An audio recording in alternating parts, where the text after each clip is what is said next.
Bonsoir Steven. Alors rappelez-nous d'abord le poids de la SIC dans le secteur du logement en Nouvelle-Calédonie. Alors en effet, ce qu'il faut déjà rappeler, c'est que la SIC héberge un Calédonien sur 10. 11 000 logements pour 11 000 familles à faible revenu, soit un total de 27 000 personnes. La SIC est cependant une entreprise en crise. Vous le disiez Steven, aujourd'hui, 3 mois après le début des émeutes, 52% des locataires ne payent plus leur loyer et ce taux continue d'augmenter.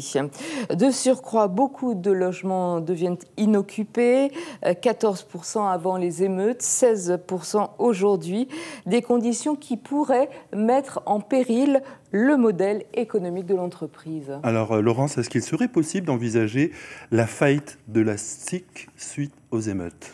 Eh bien, Steven, c'est bien sûr un modèle économique qui repose, on le sait, principalement sur les loyers, qui représentaient en 2023 86% des recettes. On imagine aisément qu'il est temps de penser à un plan de survie. Déjà avant la crise, la SIC était bien mal en point, avec une perte de 700 millions de francs par an. Aujourd'hui, on parle de 700 millions de francs par trimestre.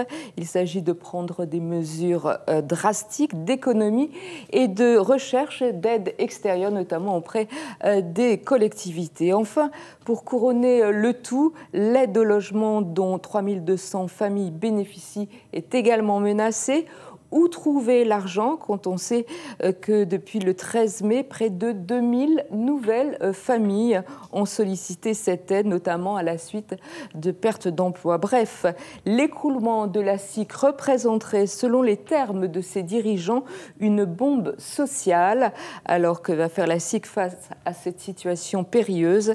Il serait intéressant, Steven, ce soir, de savoir auprès de votre invité si, par exemple, les expulsions des mauvais payeurs ont déjà commencé. Merci Laurence Porto. Effectivement, nous recevons ce soir le président du conseil d'administration de la SIC, Pételo Sao. Bonsoir. Bonsoir.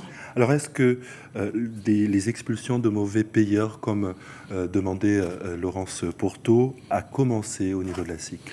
Alors, à ce que je sache, il n'y a pas eu d'expulsion de locataires de la SIC depuis le début des émeutes qui ont été prononcées ou qui ont été réalisées jusqu'à ce jour. Donc, si il y a eu des expulsions que vous avez entendues, je ne sais pas de quelles expulsions vous parlez, mais en tout cas, il n'y a pas eu d'expulsion de locataires de la SIC depuis le 13 mai.